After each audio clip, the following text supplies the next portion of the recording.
Tester les propriétés acoustiques d'un matériau, voilà la fonction de cette longue veine d'air appelée banc à écoulement.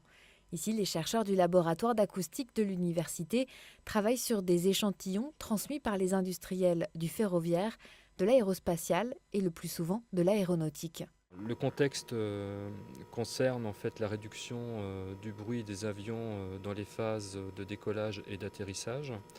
Donc on a des réglementations de plus en plus fortes et donc les constructeurs de réacteurs sont amenés à travailler sur la réduction de bruit de leurs réacteurs. Et pour réduire cette nuisance, les industriels ont mis au point des matériaux comme cette toile perforée alvéolée utilisée dans les nacelles des turboréacteurs.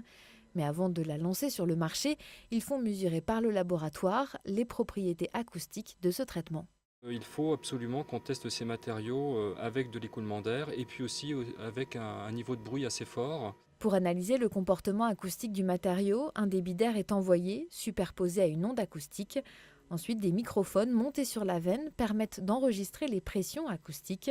Les données sont ensuite analysées sur ordinateur et transmises aux clients afin qu'ils puissent ajuster leurs produits et en améliorer la qualité.